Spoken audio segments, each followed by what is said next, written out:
The digital world moves fast, but real growth comes from real conversations. This is e-Coffee with Experts, where marketers and founders share what's actually working in SEO, AI, and digital growth. Grab your coffee and fuel your mind as we chat with top minds about their wins, struggles, and lessons you won't find in a blog post. Brought to you by Digital Web Solutions, we bring real talk to help you grow your business, one episode at a time. Let's get started. Hey everyone, Victor here with the Coffee with Experts, and I was just having a great coffee here with Phil. But before I even give him the mic, let's do a quick introduction. So, remember back in the days where there wasn't WhatsApp and there wasn't any social media platforms for you to talk to people? There was what? SMS. I'm not talking about the latter ages or the dark ages. Let's just go a little bit down the line, but SMS. SMS has been with us for such a long time. It is one of the first channels where people could talk to each other, receive communications from business, stay in touch with something else altogether. And right now, what we find across the market is a lot of companies focusing entirely on internet-based communication platforms such as Meta's own ones on Facebook and Instagram, WhatsApp, email. But you see, there's so much that we can do with SMS. So many automations, so many customers can be satisfied with a single SMS, and not a lot of people and business know about it. So instead of just me talking about how important it is, I brought a CEO and the founder of Textdrip,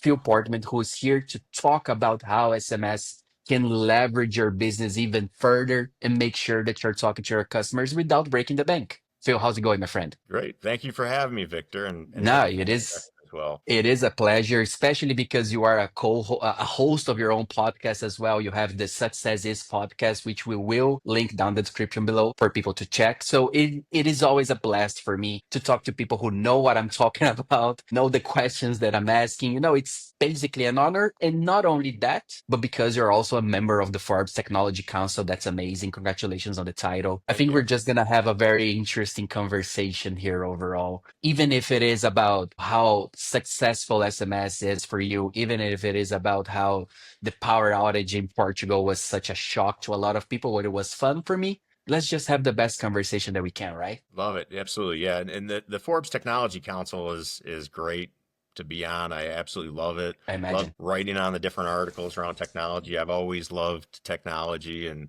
Same. being in the SaaS business. Thank you.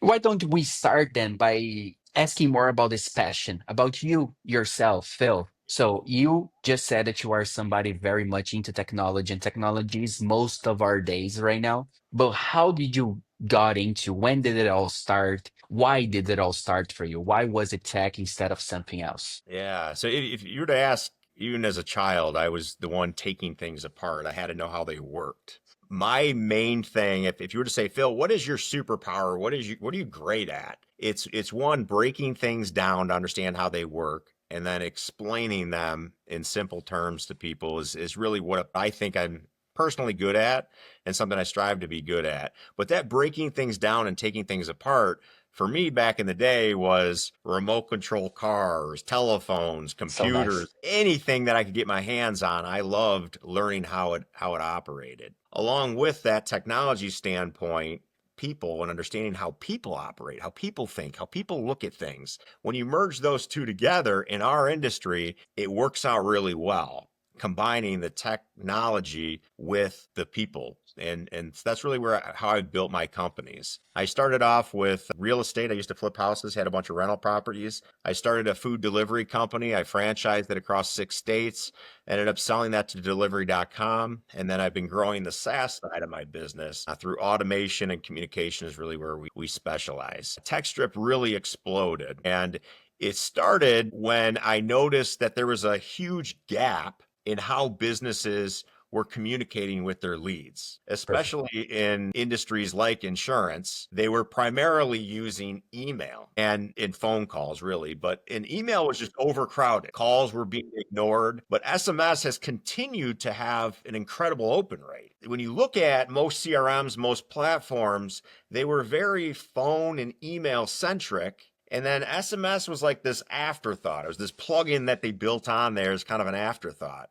And I thought that was interesting because SMS not only has the highest response rate, 45%, compared to email at 6%, but it's also the most preferred way of communication from customers. They've done studies on it, and it's preferred over voice, email, True. face-to-face, social media. SMS is preferred. I think it's the So format, right? It's so quick to just glance on your smartphone and see a notification from a business like Uber saying your delivery is on its way. Oh, perfect. Thank you, Uber. Didn't have to open any apps whatsoever because you can see it on the notification screen. yeah, we had this period of time where everyone had to have an app, right? When Yeah, smartphones first came out, everyone had to have an app. You had, McDonald's, your gas stations, the that's laundromat, didn't true. matter, right? Everyone had to have an app. And then Yeah. your phone's crowded with like 16 pages worth of apps, and you're just lost in that mess. And Mm, now I don't want to put another app on my phone unless it's like specifically designed for Uber as an example of that, right? So yeah, you true. have the Uber app, you can do it on there and stuff. That makes sense. But other than that, I don't want to deal with another app. So what works for effective communication for those type of industries that still want direct communication? SMS. So we're back to SMS again because it's grounded there. But what you talked about with the being able to just look at your phone, the great thing about SMS is it's instant. 90 seconds is the typical open rate on it when you compare that to like 90 minutes on email. But the other side to that is there's no commitment from me. What I mean by that is if I'm on a Perfect. phone call or face-to-face interaction, I have to dedicate a certain amount of time. But with text messaging, if you're communicating with me, I can communicate with you in 10 minutes from now. Or, when I'm eating, I can sit there and shoot a quick text message to you. It's an instant, but it's not committing amounts of time to me. I can multitask while doing it. And I think that's a major reason why it's preferred form of communication by people. I agree. And I 100% agree. As we were talking about just a few minutes ago, I worked in the SMS business as well. And I remember fondly how the companies would be amazed at the cost of an SMS, which is very cheap down the line. When you are comparing it against a WhatsApp campaign, for example, an outbound campaign, it is always going to be easier and cheaper to utilize SMS instead of WhatsApp. But there are still so many business just like sleeping around this idea. Do you have any reasons why they ignore SMS? Do you know? Have you heard some business talking about why they were ignoring? Because I know for a fact those that I talk back in Brazil, for example, they were ignoring it because everybody's on WhatsApp, and they would say, "Oh, everybody's on WhatsApp. Why would I send an SMS?" But you just said so many arguments as to why SMS works, but some of them still don't care, right? Yeah, so in the US, we don't use WhatsApp like other countries. So You starting use with that, iMessage is one of the big ones, right? yeah, iMessage if you have iPhone, but there's Yeah. still a lot of Android users as well. So SMS, the main reason is that it just works across the board. Everyone's got a way to receive SMS. And so if Yes. you're dealing with it internationally, in some countries it could be Telegram, some countries it's WhatsApp, some countries it's Signal, right? There's all these different apps out there that are Hmm. popular.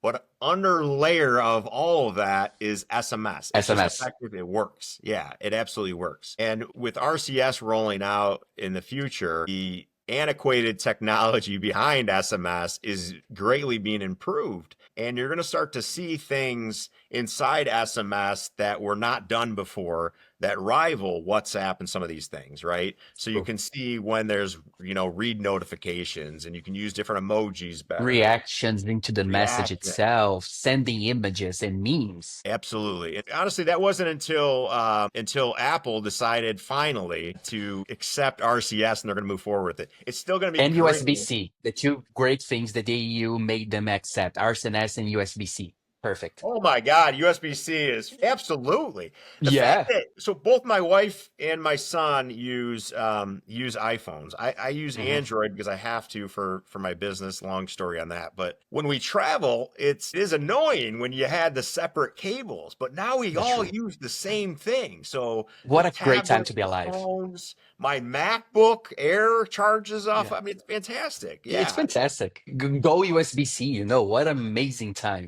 Absolutely. That in wireless charging are the two things that I'm excited True. about with smartphones. But yeah, absolutely. The fact that Apple has finally accepted RCS is really where we're going to see a huge move in the future with text messaging because you're going to find your texting SMS will do a lot of the same things that you were doing through these other third-party platforms. So And I agree, thinking about it, streamlining communication globally by having one already bundled app, which is the Messages app, right? no matter the OS, you're going to have a messages app, and working through RCS. That's amazing. That's literally the dream, right? Yeah. Now, The let me ask you, go on. No, but to add on to what you were talking about with the businesses, the ones that maybe haven't adopted it before, a lot of the issues with SMS in the past were people were trying to use it like email, right? That's It true. is a different technology and it needs to be used differently Different. than email.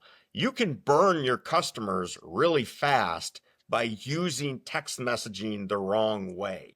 And why is because you're getting right into them. Hmm. Emails can be ignored, text messages can't. Hmm. So if you're constantly bombarding people with these mass messages and it's not relevant to what they need or are interested in, you're going to burn yourself out and then you're going to lose customers in the process. So I do want to say that if people have used it in the past and didn't understand it or didn't know what the purpose of it was or how to use it, it can be very ineffective. You need an omni-channel solution with your business, which includes still email. Email can be used for can be used for newsletters, right? Text messaging is I have an instant sale or I have an instant reason to communicate with you. Like you said, Uber, your ride's out front. We want you to know right then and there, right? So it's instant communication, but understand that it is a powerful weapon to use. You don't want to misuse that. You want to use it when there's something that's instant and relevant to that customer that you're trying to get through to. So Perfect.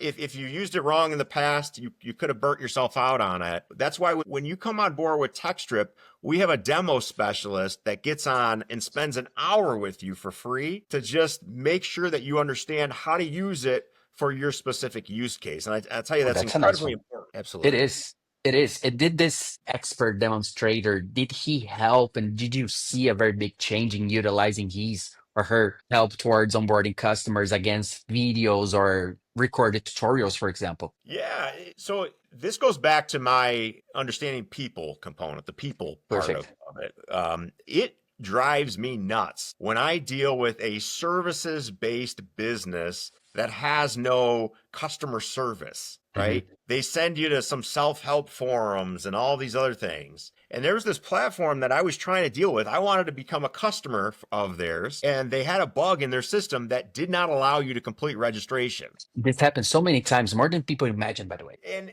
it was a bug and I understood the bug and I would love to be able to communicate it. I documented it. I had screenshots of it, but they had no method for communicating with a live person. And the only self-help systems that they had, you had to be a registered customer to use the self-help systems, but I couldn't become a registered customer because they had a bug. So that's just one of those examples of it. It drives me nuts. Yes, self-help tools are great. We have them. We have the videos, we have the tutorials, we have all of that stuff. But there's times where it's great to just get on with another human and say, this is my problem. This is what I'm trying to solve for. How can you help me? Perfect. And we always have that inside any of my companies, but within Textdrip, you get a response in under 30 seconds from a live person. And that's important because most of our customers are businesses. And if their communication is disrupted in any way, if they're having some issue, they want it solved quickly. They want their answers solved quickly. So you can get in touch with us through phone, text, chat in under 30 seconds. And I think That's a that's very nice important. KPI. Yeah. It is indeed. And do you have this since the beginning of Textdrip? Because my question to you would be the challenges that you faced when you were starting and introducing your platform to the market. So talking about it, about that beginning versus now, how much did it change? Yeah, we've had it since the beginning. White glove treatments are something we've always had since the beginning. I understand that's a cost investment for all of our Hmm. customers. I put my money where my mouth is with my companies. I don't do any contracts. I do completely free trials. When you come on with us, I pay for your registration through Campaign Registry. I pay for the labor for one of my people to spend an hour with you. When you come on with the platform, you pay nothing, and I am about $150 in the hole with you as a new customer, which is crazy. Hmm. Crazy. Who does that, right? But what happens is you come on as a new customer, not sure on how text messaging is going to handle with your business, and then you grow and your business grows. And we have examples of real estate agents, insurance, different businesses, and they said, I started off as one person and now I have an office of 150 people because of what your platform allowed me to do. Wow. And so I Wow. look at it as a That's joint great. partnership. The more I can invest in you as a customer, the more you're going to stick with me, but the more we're going to grow our businesses together. Because if my solution works really well for you, you understand it, you understand how it operates, you're going to continue to grow along with us. And that is what is important. And that's what businesses need to say. They need to Yeah. say, I'm going to invest in you as a customer. I'm going to invest in you as an employee, right? For people I'm hiring, because I know we're going to grow together. And does it always work out? No. No. Sometimes it doesn't work out with the customer. Sometimes it doesn't work out with the employee. But when it does work out, oh my God, the growth that we experience together is amazing. And you become partners with the customer. You change the term. It's not a customer anymore. It's a partner. They understand, everyone understands that it's a money partnership, of course, a financial one, a business one, but you have an extra care towards that partnership, towards that communication, right? Because you remember fondly of when Textdrip helped you sort your business out. So why would I, now that I'm good, why would I change? They were already very good when I was starting. Now they are even better, Yeah, right? so it's an interesting thing for any of our new sales employees that we hire. The first time they go into one of our Textdrip customers' offices, they're blown away because we're treated like rock stars. Like they Oh, that's come so over, nice. they're excited. I mean, yeah, we do give away free stuff when we go into offices, so that certainly helps, the free swag. Yeah, it's But kind of it's Santa going to the house, right? Santa Claus with a bag of free swags. It's gifts and always stuff. That nice. is part of it. Yeah. But the other part is like these are people who they feel like family with them. They've worked with them in the past. They've talked with them. They know the Textdrip. They've helped build their business. And when you're hearing people talk about the car they bought, the house they bought, the employees they brought on, all because of the platform that we built that helped them do that, it's a really cool experience. And Mhm. until they actually get to do that around customers, they connect. But then when you're in an So office with 200-300 people and they're all crowding around you and telling you about their sales they made and the excitement around using the platform and asking you questions, that is what's really cool to do in business. When you can pull that off, you're doing something right. that's it. I 100% agree. And talking about it, doing 100% right, making sure when you go visit them, they're super overjoyed about having you there. Why don't we talk a little bit more about the knowledge that you have towards SMS and making sure that the other companies that are watching us also have this moment of fame once their reps go visit their customers? So let me ask you this. You've definitely been through a lot of mistakes that the brands are doing towards utilizing SMS. You even said so yourself. You need to make sure that it is going to stand out. So it has to stand out positively. So now, anyone wanting to start with SMS, what are the key advices that you give them towards how to utilize it and how not to utilize it for their benefit? Yeah. So what we're looking at nowadays is the importance around hyper personalization. With automation tools and AI being so prevalent out there right now, it is very easy to be lazy, right? I mean, it's Mhm. very easy. In 2 seconds, you could craft up an email. You know, you could craft up a text messaging campaign with your drip messages and all that stuff.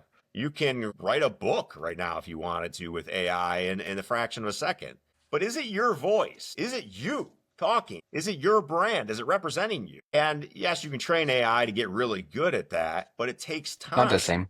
Yeah. Yeah, you need to make sure that your voice is being represented in your messaging. And that's first and foremost. And there's a few Perfect. reasons for it. One is it's just important. People are buying from you because it's you, because of your brand, because there's something different about you than the other people they've talked to. They ask for you specifically for some reason. What is that? That's what you need to figure out in your messaging that it's still relayed. The other part to that is that it helps when you have a different messaging because then the carriers that are sending your messages don't think it's just generic spam. If Hmm. you're copying a message or using something AI wrote for you, there's a chance that other people are using that same messaging as well. And so the carriers see your messaging and it reads the same as all this other messaging, and they think just somebody's blasting out all this spam messaging out there. So not only does it help you stand out uniquely with your brand, but it also helps you have higher deliverability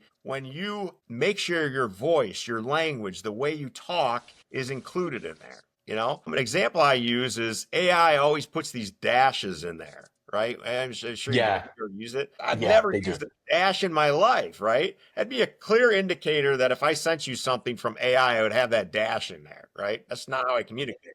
Especially if it's the long dash, that's already AI. That's it. You know it's AI immediately. You I know. would never Yeah. use that, right? So when I go through, yes, sometimes I'll use AI for formatting, for ideas, to discuss things back and forth.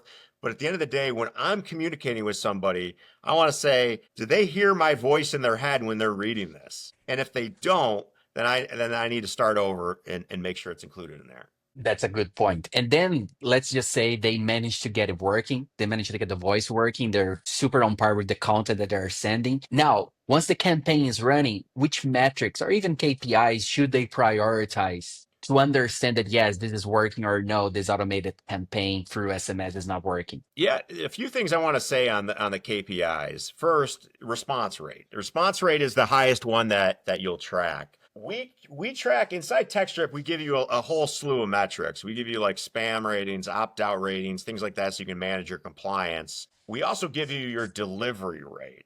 The catch with delivery rate is in text messaging, you don't always understand what the platform that you're using is using for delivery rate. And I'm going to explain Hmm. this, so bear with me here. But we use the most accurate method you can possibly use, which is delivery receipt.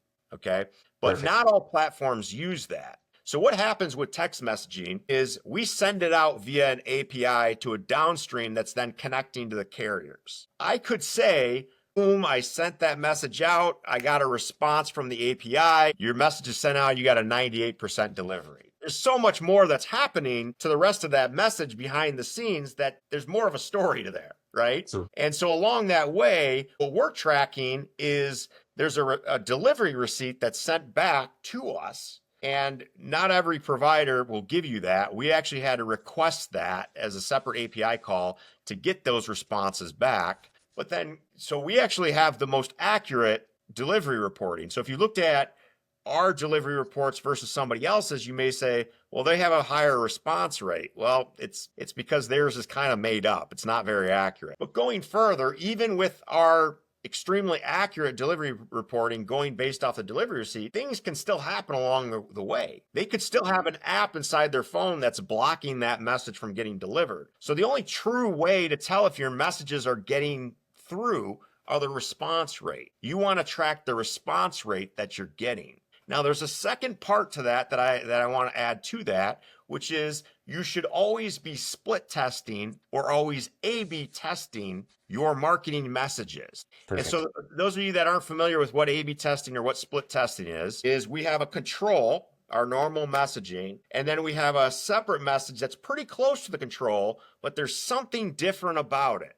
We're changing just some minor thing in it. We're using the same customer lists. We have them split right in half. We try to keep them as close together as possible. And then we're tracking the response rate or click-through rate or whatever you're doing between those two things. And then we're declaring a winner after a certain amount of time, and we're doing it over and over and over again. Why we do that is because things change, language changes, the seasons change, the political climate changes, economic conditions change. And what worked for you in your messaging 6 months ago May not work anymore. may not work anymore. Times of day that you send your messaging, Oh, yeah. like we just talked about this podcast, right? The times Yes. of day that you launch them, they change constantly. So as somebody who's using any sort of marketing method, including text marketing, you need to be constantly split testing, constantly changing and adapting things to make sure that what you're working is still working, and then rate it against your response rate. Perfect. That makes, well, you see, again, a lot of companies don't know what to do, right? And that's fine. We're not talking trash about them. I don't know what to do most of my time. It's natural. But then having someone like you, having even that demonstration expert, I think that's a brilliant idea, by the way. But having someone like that will already make sure they start their campaigns with a peace of mind, right? With an easiness of mind. Like Textdrip knows what they're talking about. So now let's just try and work better with them and utilizing their thoughts and learnings, right? I imagine this is the goal that you have right here. Yeah, But not and every. part of what you do at the demo is when they go on there, they'll tell you words to stay away from. So inside our system, we Great. have current words that we know the carrier is already blocking. Hmm. There's like words like free. The same thing in email, right? If you add free in there, there's oftentimes that they're going to get blocked in email or text or whatever it is because there's so much spam stuff that comes out regarding free. There's also different words in, at least in the United States, that you have to stay away from. Things like Hmm. violence or hate or weapons, stuff like that. We just can't deliver. They won't. They'll block you. So we help you identify what those are. And then as we see them add new ones, because we're constantly getting those responses from the carriers, so we're tracking them. As we see the new ones, we're updating our internal platform so that you see them when you're crafting your message. Wow. And then looking ahead, while right now we're just talking about why they should be utilizing SMS, but let's give them a reason to even look down the line why they should start now to see some benefits in the future. So my question is, do you have any trends, even AI, but related to SMS, a marketing trend as well, that you think will dominate the landscape 2025, the market itself, even further, 2026, 27? Yeah, absolutely. So the RCS thing we talked a little bit about. I do want to Hmm. bring that up again, but the main thing that's happening right now with the email and phone call space is it's not working, right? Hmm. And I would argue even some of the social media platforms out there that you've had effectiveness in the past, it's great for the top of the funnel, but it's you're not having the engagement and interaction that you could have with SMS. So once again, SMS is part of that funnel. There's a component to it. It's not the, hey, I'm going to blast out everyone and I'm going to constantly bombard them with messages.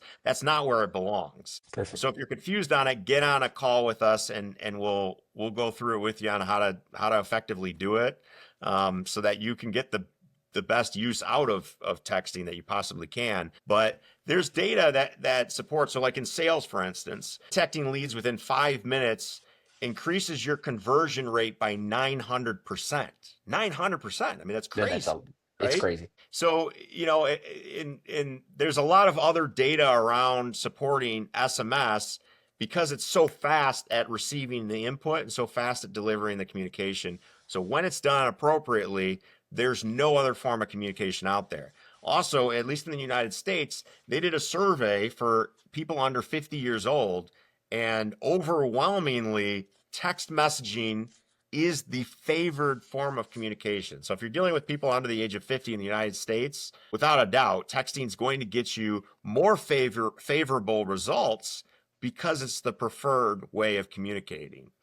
And then going back to the RCS, so last year in 2024, Apple announced that it would adopt RCS in iOS 18. So this is a significant shift in marketing strategies because it allows you to track things like open rate. It allows you to use reactions to different messages and do all sorts of things that were previously not available. And Mhm. so that is going to be a big industry change in the future because you're going to find people that say, why do I need an additional third-party application when the core application that comes on my phone already does all that stuff? And I know every single person with any type of phone can communicate through this method. So it removes the seclusion that different platforms have. True. Even talking about it then, because as we all know, iPhone dominates a lot of the market, usually splitting with, depending on the country and the region, you have Samsung on top, you have Google with the Pixel on top, but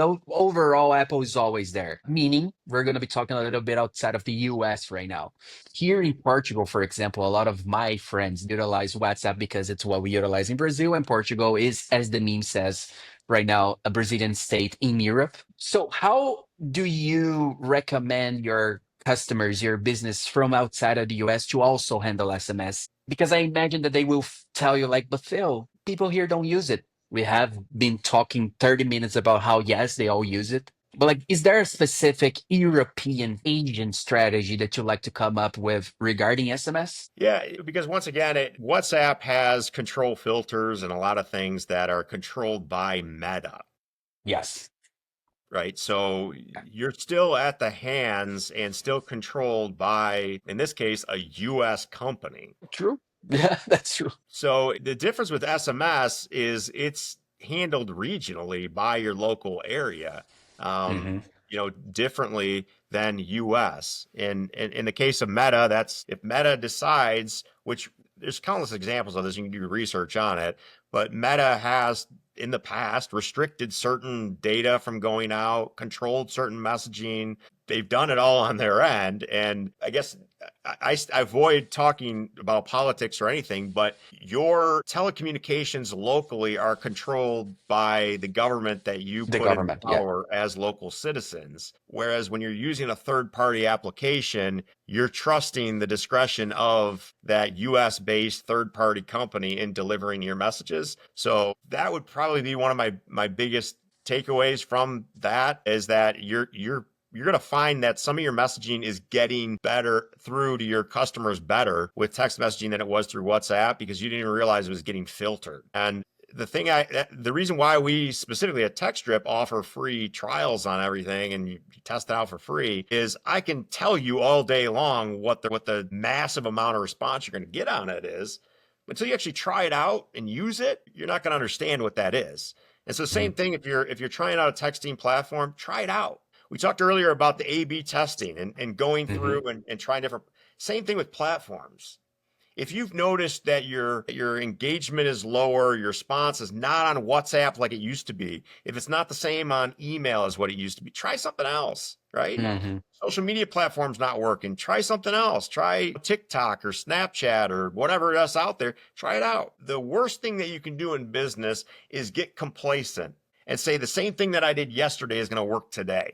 It's not going to. And the benefit that you have if you're a smaller company is that you can move a lot faster than the bigger companies, and you can try different things out. Don't take my word for it with SMS. Try it out. If it doesn't work, go on to something else and try it out. But never stop trying things out. If WhatsApp's working for you, great. Keep doing it. If there's an add-on strategy that you could do that could complement WhatsApp, then try that out. See which one's going to work for you better. Omnichannel is always going to be a great solution. Omni-channeling your conversations, your communications will always be a good solution, because then you're never going to be solely dependent on a single one, like a Meta one. And at the same time, you're going to be doing A/B testing for such a large amount of different things that something out of work. It's something the thunder will strike somehow, somewhere, not knowing right now, but then you're going to be able to understand, oh, okay, this is how my users want to get touched then. That sounds weird, Data's but not that's going to it. lie. At the end of the day, if you approach your business from a scientific method, the data's not going to lie. You market where your customers are at, where the data is. And at the end of the day, you'll grow your business. That's golden. That's it. I usually ask Phil at the end of the episode for business advice. And I think you already gave so many of them. So I actually want to ask you a personal one, especially because I feel like you're gonna rock it. So right now, and I was even talking to my friends about this some hours ago, it's very hard to separate and to shut yourself off work or business, whatever, because now we have the smartphone with a lot of apps talking to us, and you have the notifications popping up, and you have a lot of voice, a lot of noise everywhere else. So since you are dealing with tech for such a long time, let me ask you this: how do you unplug, or how do you reset when you're fried, or when you have been over several meetings in a day and you know that this is it? You know, because we've been talking about how to make sure that the customer will get contacted somehow in a way that's effective. But let me ask you this about the other way around, when we don't want to get contacted. How does Phil work this out? Yeah, and I love this question because I think it's No, important. it We is. get so much data dumped on us on a daily basis, so much stimulation, so much Yeah. trying to take our attention. If everything is important, nothing is Nothing important. is important. That's it. I always say this. Yes, sorry to click here Yeah, on you, but yeah, that's it. absolutely. So if you're struggling in moving yourself forward, moving your business forward, moving your life forward in the direction that you want to go, I would say it's because there's so many things taking away your attention from what is Yeah. important. So first, the thing that I would recommend is set time for the things that you're doing and the things that you don't want to do or don't want to take from your life. I'll give you an example of this. I've had notifications turned off on my phone for 2 years now. Oh, wow. Let me explain that. Notifications have been turned off on my phone. I don't get any messages popping up on there. I don't get phone calls. Don't make me your emergency contact because I'm not responding. I don't get any notifications on there. That's one. I'm an extreme here, but the other thing is I set aside specifically time to do social media, to take a look at it, respond to emails, respond to messages. I am dedicating and scheduling time to do those things because I still know they need to get done. I still need to take a look at social media. I still need to look at those metrics. I still need to respond to people, but I don't want to be doing it all day long. It's like that with Pablo's dog where the bell rings and you start salivating every time, right? Your phones are doing the same thing. They're constantly attracting your attention. I don't want to do that. Okay, so that's first and foremost. Along with scheduling time for the work activities, the social media, and the things like that, I also schedule time for my family. I schedule time to go outside. I schedule time to walk. I own a 54-acre horse farm, so that helps, but I'll sit there and walk around it. But there's something that I do that I don't know too many people do, and that is that I schedule time to do nothing. I schedule time to think. And what this allows me to do is take all of the stimulus, all of the activities, all of the input that I've received throughout the day and digest it. And I don't have any specific agenda, but while I'm walking, while I'm meditating, while I'm spending time doing quote unquote nothing, I have these epiphanies. It's like the things finally get all mapped out. Right. And it's because I'm very diligent about scheduling that time on a consistent basis that I'm allowing my brain time to process those things. And the result is I'm not up late at night still thinking about these things. My brain isn't overwhelmed with it when I'm standing in the shower because I'm dedicating time to doing that. So I would say make sure you're scheduling time for those activities. If you have things that are crowding your time, put them into a bucket and then don't forget to schedule time to do nothing or just relax. Otherwise, you'll never get time to do it. This is perfect. This is a great advice. I'm struggling with it and I'm gonna utilize it and I'm gonna let you know how it works. But I think it's a great advice, especially because we're always booking time to do stuff, but let's book time to not do stuff. That is something, right? That is already something that you're gonna be doing for yourself. Phil, just thank you for everything you shared. Thank you for the life lesson. Thank you for the SMS lessons. I'm very much hopeful that a lot of people that are watching us will understand the importance of SMS better now that we had you here on the show. And for anyone who wants to get in contact with you, they know how to do it. The links will be down in the description below. Don't forget to click on the like. It helps the channel. Don't forget to check on Phil's profile, LinkedIn profile, website, the podcast that he has itself. Everything will be there. And Phil, it was just a blast having you here. Really. Thank you so much for your time and your expertise in the show. Yeah, I appreciate your time. And on philportman.com, I just released my book about 2 Nice weeks to know. ago, and it's on there. It's called Success is the Three Keys to Success. And I go through common keys that I've seen from successful people from all different types of background, and we talk about in the book. If you get a chance, it is for sale on there. Amazing. Everyone, let's go to Phil's book and we'll give him the best stars reaction reviews on the website that we can, right? Appreciate That's that. it. Thank you. And Thank you, Phil. Thank you, everyone. Thank you. That's it.